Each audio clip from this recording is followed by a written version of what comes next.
Welcome to Living by Oak Values. I am Gary, the Superior Mailman, and I host this podcast with my friend Rob, and we guide you through aligning your actions with your core values. We are excited to share stories, insights, and the values that guide our lives. Whether you're a long-time listener or new here, welcome. Visit northmancoaching.com for your free toolbox and updates. Let's dive in. Happy listening. If anything in this podcast hits you and you are having issues, reach out to us at northmancoaching.com. Rob and I are relationship life coaches, and we are here to help you. And today's topic, we are going to talk about love, in particular, self-love. And joining us today is a very good friend, AJ Bolduc. He is a Bostonian from somewhere called East Providence, RI. I don't know where RI is. Oh, Rhode Island. Yeah. Hiding under Boston. Yeah, hiding under Boston.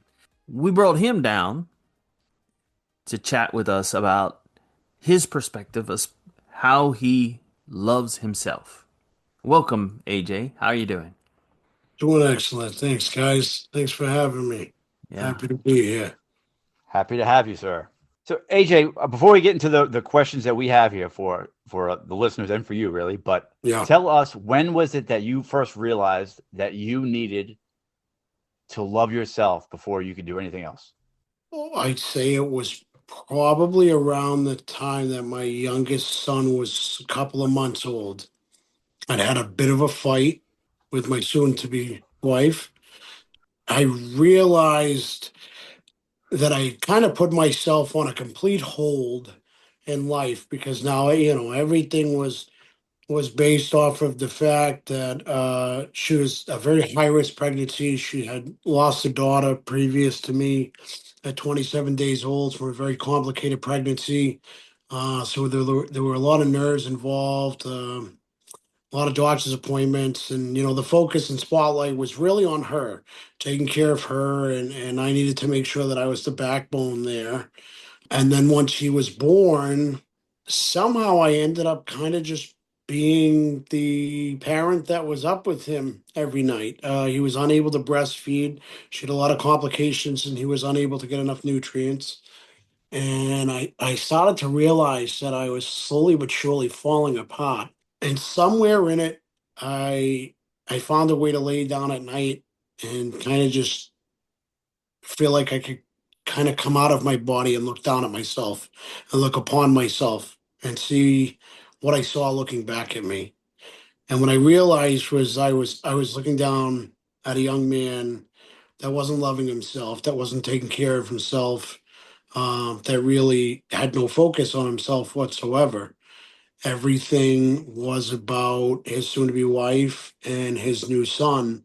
And it made me really ask myself the question, do you actually have the ability to love another individual if you don't actually love yourself? And that's kind of where my journey started. There really wasn't much capability. Are you able to deliver true love and true care and actually take care of another individual if you're not taking care of yourself properly and loving yourself properly? And that's where I kind of started my journey, rediscover myself and start taking care of myself in order to be the man that I needed to be so that I could be a good father and I could be a good husband. And through that, I achieved a lot of greatness for a very long time. Unfortunately, we did get divorced. So we did have a great 8 years.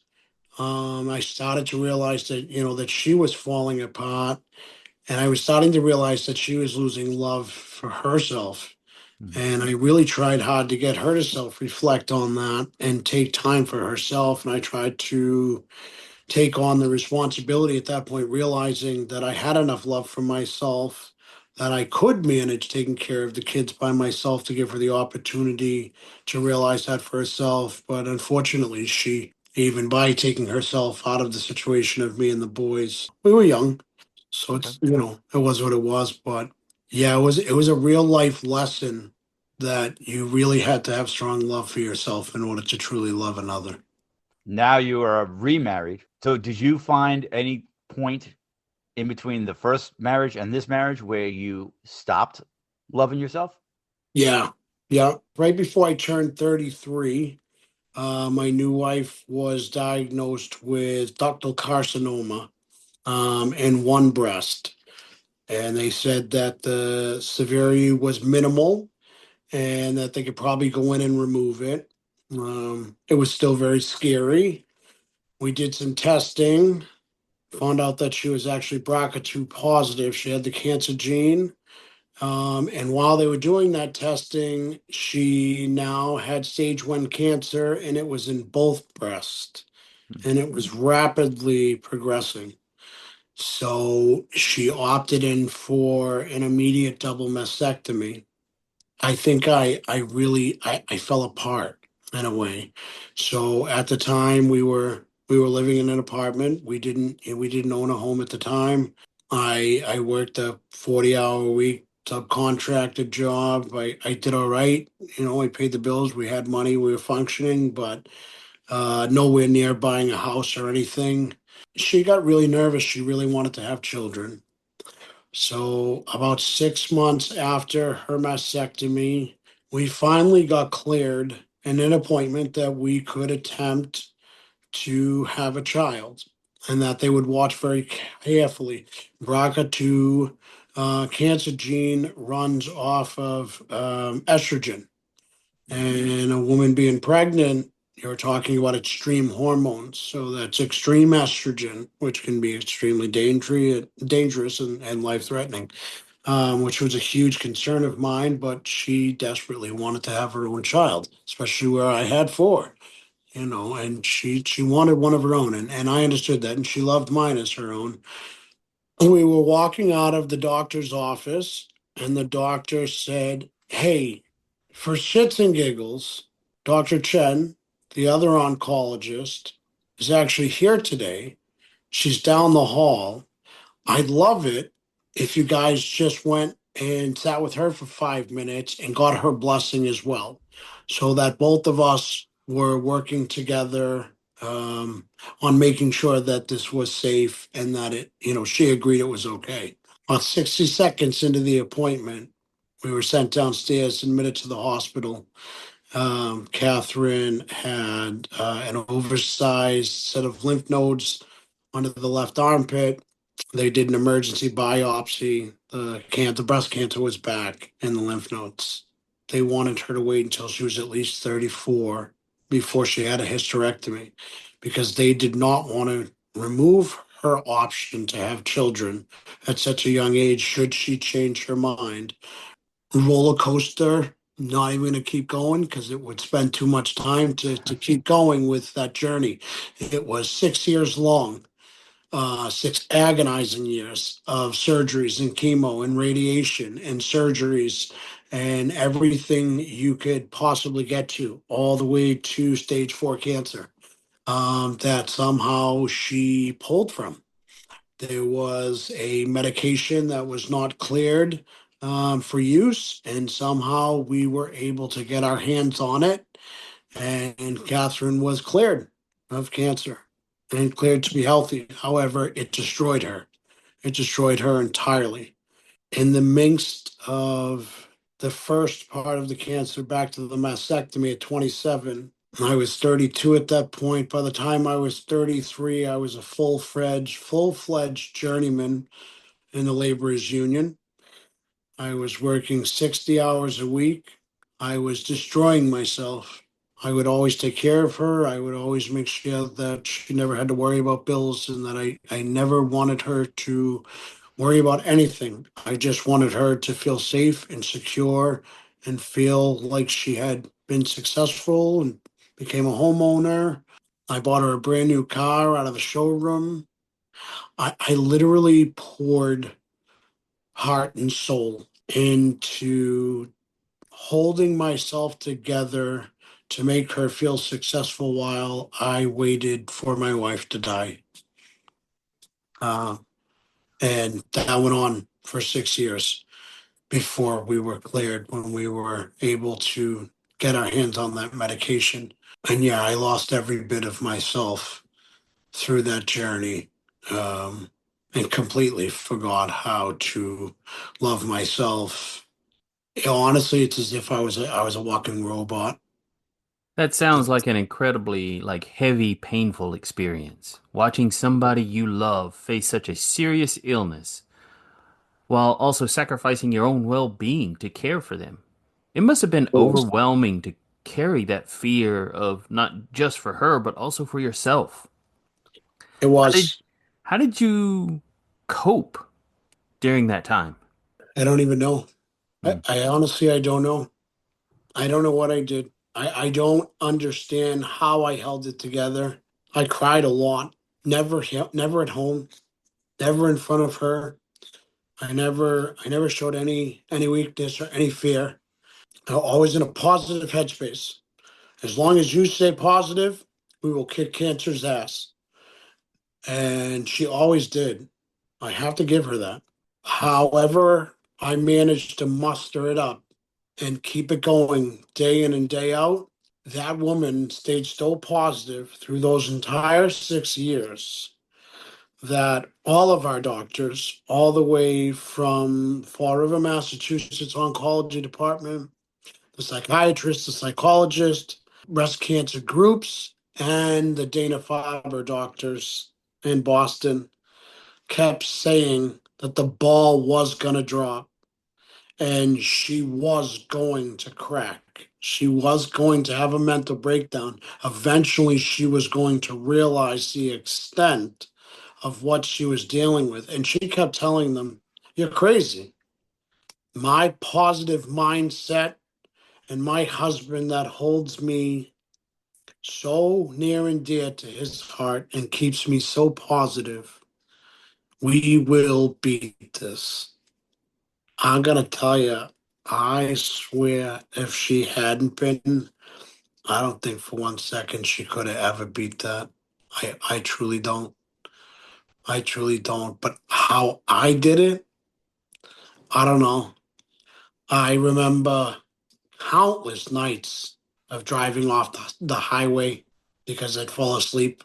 I barely ever slept. I cried constantly when I drove.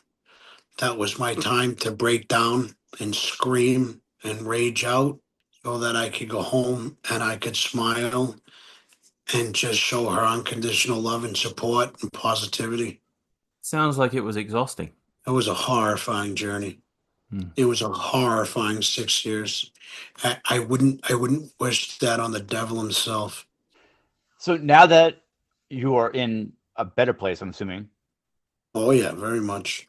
how do you stay motivated to find love for yourself and others around you?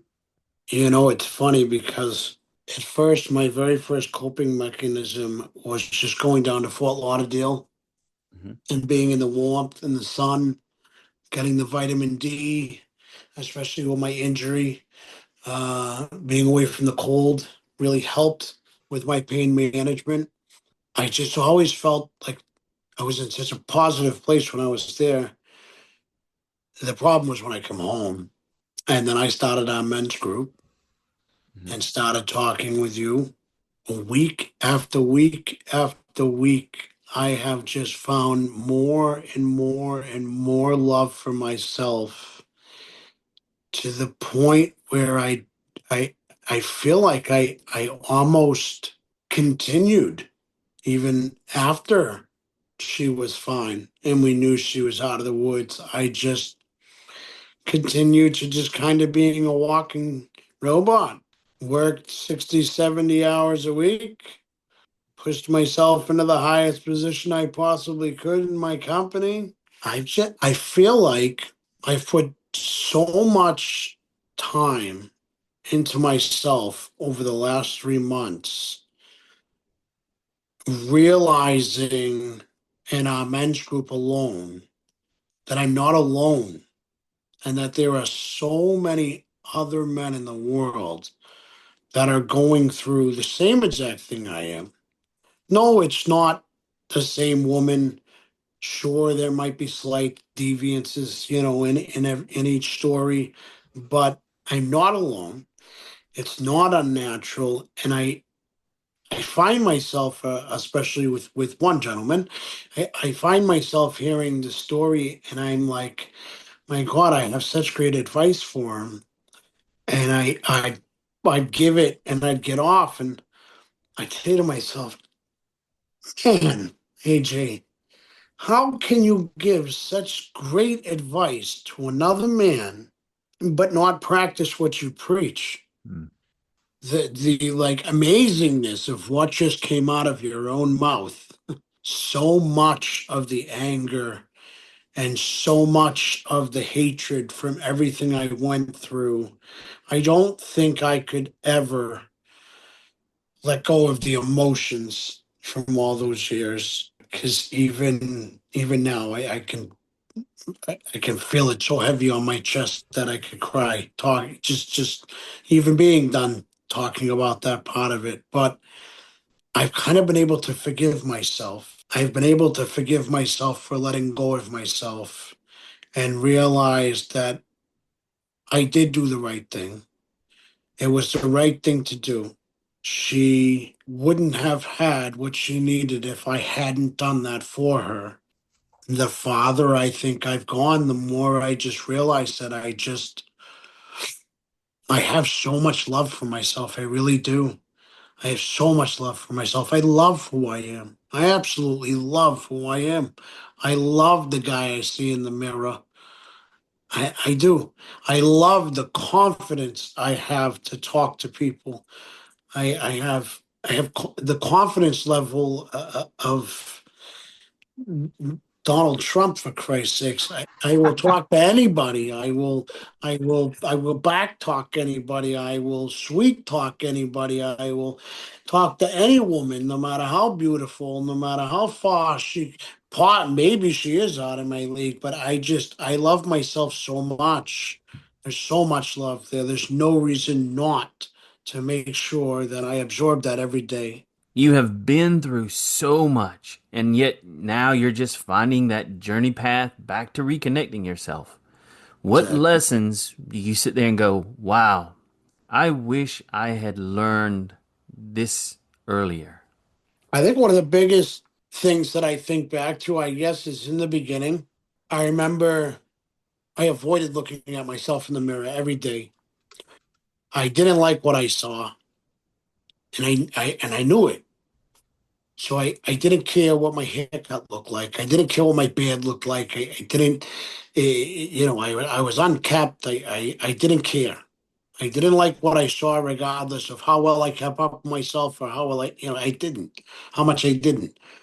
I wish I could go back and I could tell myself that if you don't like what you see on the other side of that mirror, then you really don't truly have the ability to be the man that you should be. You might be able to be there for other people, but not the ability to really be the man that you should be and are meant to be. That is beautiful. Seriously, that was very nice. I read a book about that, and doggone it, AJ, I wish we had talked about this earlier. There is a book, and I'll have to get the go through it. Is it about looking in the mirror? Is that who you want to be, or are you just living that lie of trying to just accept what's in the mirror? Oh, not Uh, anymore. yeah. Now, yeah, yeah, I I'm get trying to it. think of Yeah. the book though. Oh, The yeah, doggone yeah. it. Yeah, it was a book about that. It was a book exactly that. But It's you spoke it better than the book did actually. So actually, it was one you recommended to me, Gary. So you should know. No way. I should Yes, it have it then? was. Yeah. it's funny because you guys had given me a few books when we first started, and I still listen to one. I fall asleep way too much and keep having to try to go back and find my place. Men, women, and Worthiness. Yes. worthiness. Yeah, men, Yeah. women, and worth. That's a very good book. Yeah. Yeah. So I bought that first, and I have the four agreements lined up. Yep. Once I'm done with there, to go on that, and So I even like that the book list. right there, I would recommend that to listeners. If you don't love the person that you see in the mirror, that is definitely Men, Women, and Absolutely. Worthiness is definitely a book that I would recommend. Absolutely. Yeah. Yeah, if you have a problem reading like I do, Audible is a great thing. And I'll tell you what, even if you have a wife lying beside you, you Get put her your to read to phone you. in your hands and you put your AirPods in your ear and you lie down at night. You lay down just a little bit early and you just lay there and you listen. And that is read by the author, Brene Brown. She actually reads it herself. She's actually very good. She does Yep. a lot of TED Talks. So AJ, what is one fear that you faced with all of this going on in your life, and how did you overcome it? I can't even bullshit. My biggest fear was that I didn't know who I was anymore. Mhm. My biggest fear was that the guy that I would look in the mirror and see had just been on pause all these years, right?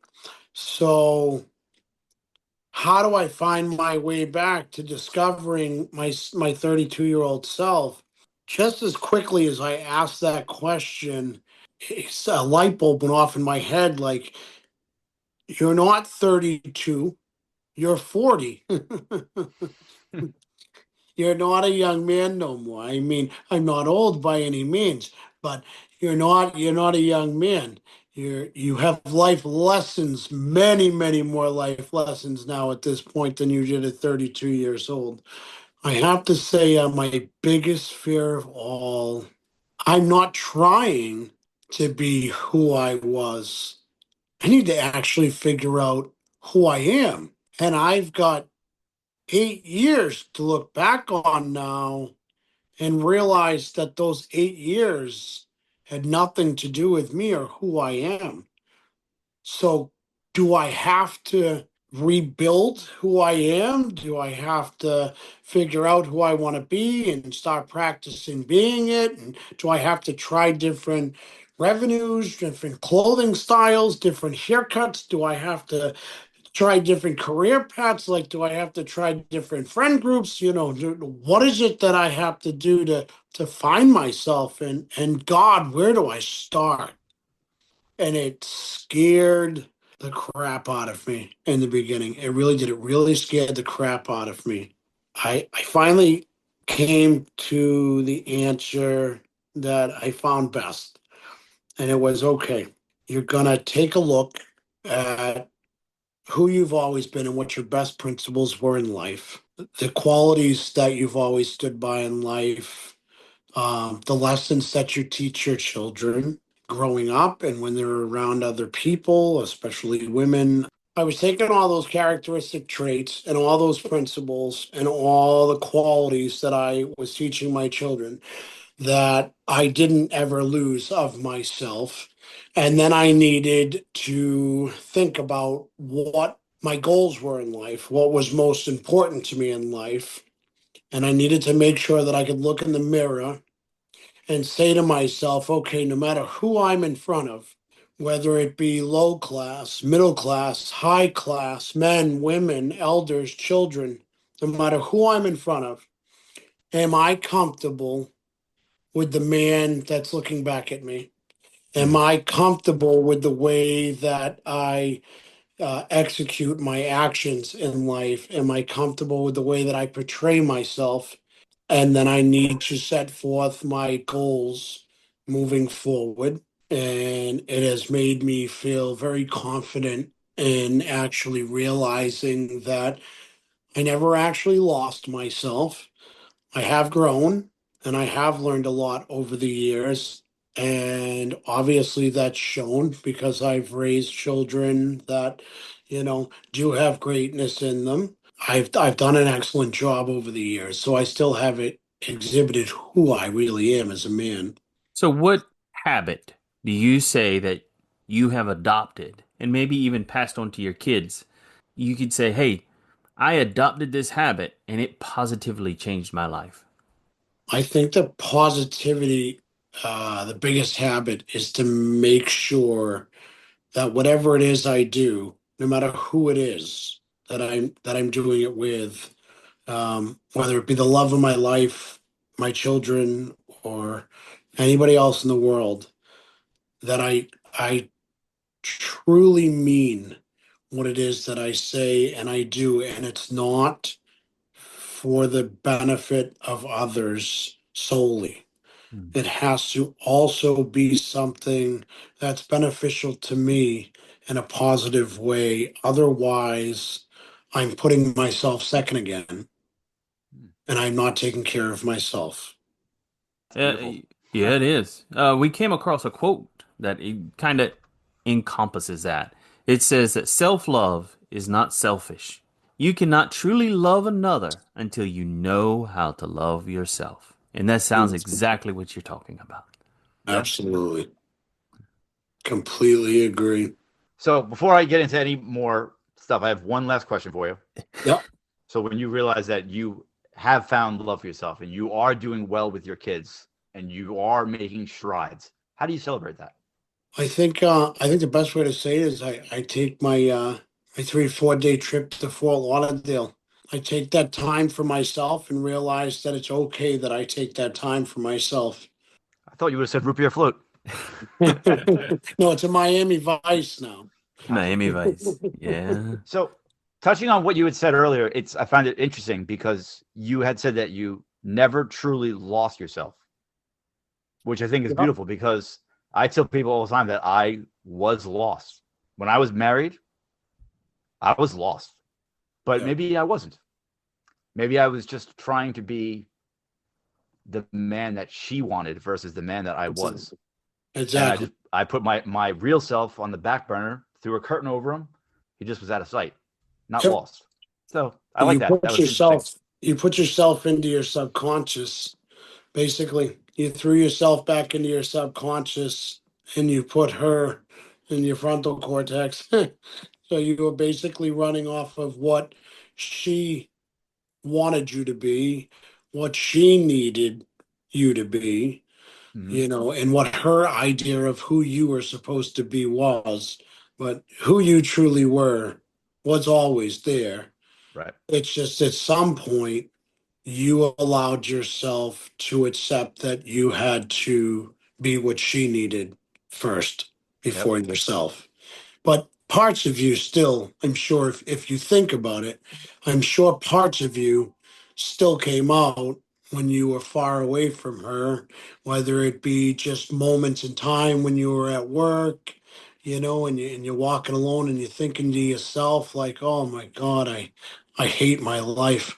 I hate my wife. This is not who I am. You find little brisk moments of yourself, and I know I did that many times over the years. I think I probably went a solid 2 years where every morning I would drive to work. I would tell myself that, man, I hate you. What have you done? What are you doing?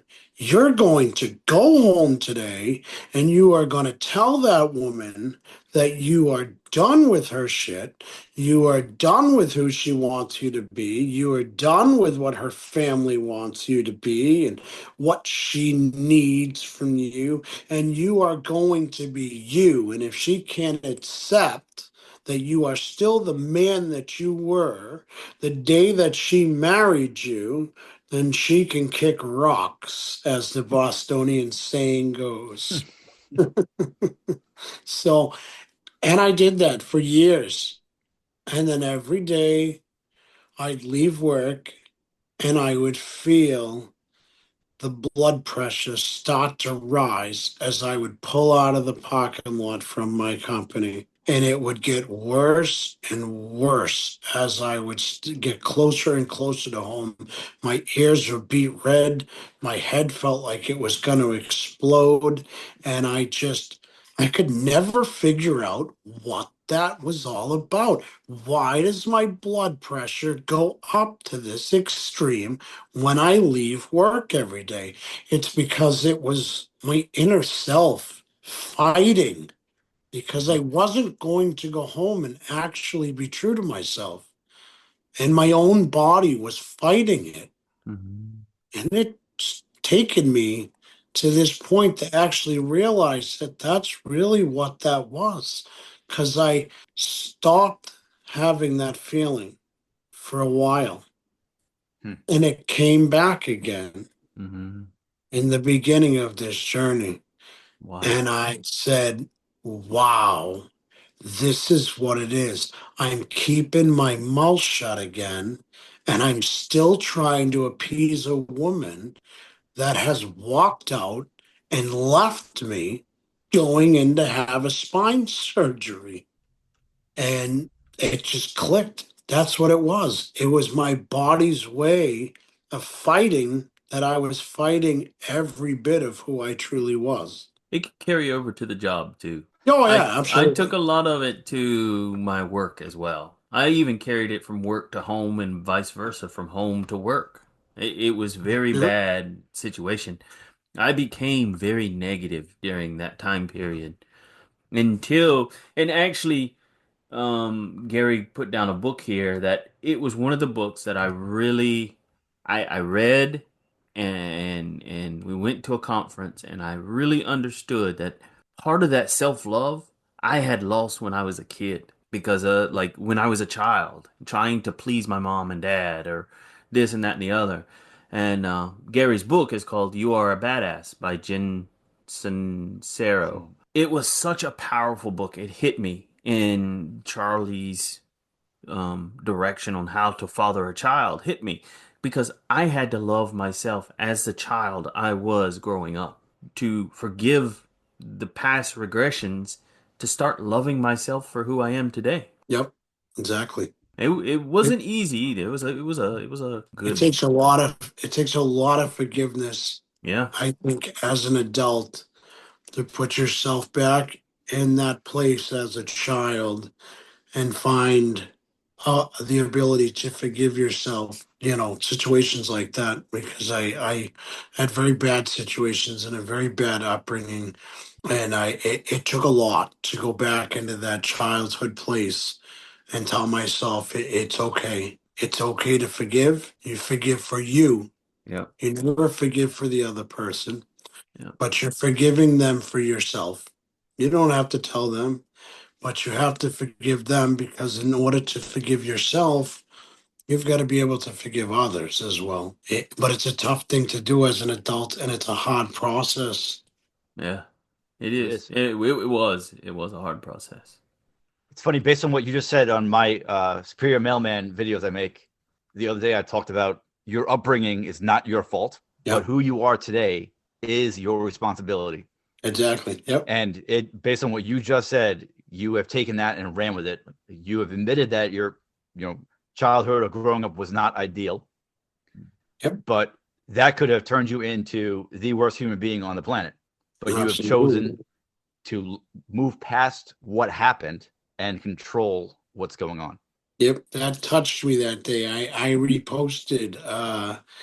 I actually fumbled with reposting your recording that day. I Hmm. was fumbling with it because when I would repost it, it wasn't actually saying the whole thing.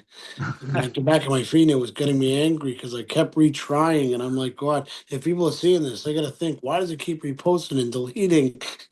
What is he doing? And I'm like, maybe I should just screen record it and post it.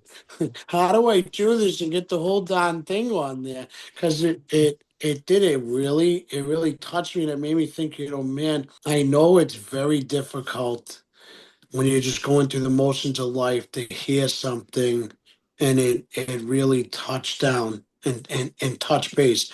But when it comes to men that actually get themselves to a point where they actually are doing work on themselves and they hear something like that, that's when it actually sinks in. Mm-hmm. So Hmm. I really wanted to repost that because I know a lot of men that grew up with the life that I had as a child, was in the system and went through the same things that I went through in life.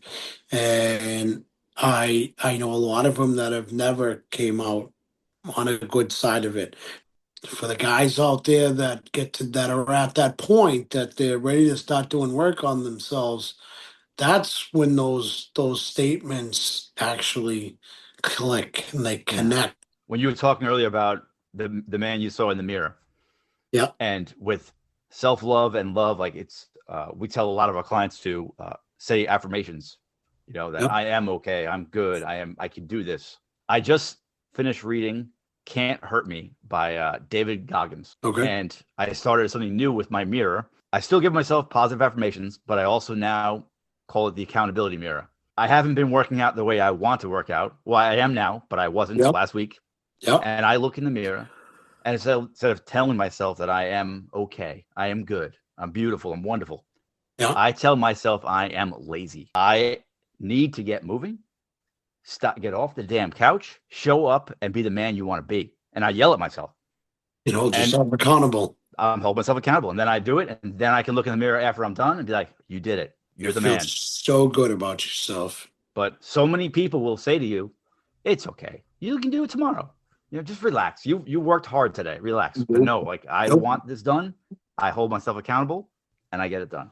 2 years and 10 months of this injury and not having any workouts, any walks, not being able to manage the pain. And I've told myself, you have put on weight. It's unhealthy. I still love myself, but it's unhealthy. I'm going in for a major surgery, as we so joked about earlier. Into this podcast as a two-handed man this evening, and by the time it's released, I will be the one-handed man. So And we have to go get a drink with the hook. I need a drink that's with right. the hook. We gotta have the hook. That's absolutely, that's a fact. So it is a big deal. It's important that my blood pressure's in a good place. It's important that I'm working very hard on my breathing and lowering my cortisol levels. I need to go into this surgery without stress and happy and positive so that I come out without stress and positive and happy. So that's why my goal now has been to do my 5 miles and make sure that that's achieved in my now 23 days. So I hit 4.5 miles today. Awesome. I've got myself up really quick from the just over 2.25 miles my first day, which was unbelievable. I couldn't even believe I did that. So her husband had started walking with us this week. So I told him that I'm holding him accountable to hold me accountable because he needs it just like I do. As his wife is pushing him, so he's a disabled veteran himself. So she has told him he's put on a beer belly because he likes his IPAs too much in this time frame, which I think is great and perfect time of year too. We're entering into the spring. It's time to feel healthier and happier in our clothing, and we're shedding those layers of sweatshirts, and big puffy coats, and now Shredding the seasonal depression. shredding the seasonal depression, but we also don't want to shred the puffy coats and the sweatshirts and feel uncomfortable with our weight and feel uncomfortable with ourself, and biggest of all, I always say is, nobody has to be built. You don't have to have a six pack. I will never have one again. I've had double hernias twice. Unfortunately, I'll never be able to achieve it. The mesh would tear to shreds, I think, and I never want to go through that again. I can make sure that I'm within a decent range of weight where I'm not in a place where I could ever get diabetes as I get older or have hypertension. And what better to feel better about yourself when the summertime, who doesn't want to put a tank top on and feel good about themselves? Yeah, Amen. Amen. All right. Do you have a closing remark, Gary, or you want me to just wrap it up? Wrap it up. All right. Thank you, AJ, AJ. you did amazing, AJ. Seriously. Oh, thanks, guys. I'm really happy I got to join you guys tonight. That was great. I'm happy to get that positivity out to other people because Lord knows there are so many people that need to hear that shit. No, not good. I don't know. And that's a wrap. Thanks for hanging out with us today on Living by Oak Values. If you love what you heard, hit the subscribe button and stick around for more inspiring conversations. Got thoughts or want to dive deeper? Share your story or snag a free session at northmancoaching.com. Oh, and if you got a story you're worth sharing, why not be a guest on the show? Drop us a line. We love to hear from you. Join us next week for another inspiring episode. Until then, keep embracing your values and stay authentic. Boom. Excellent.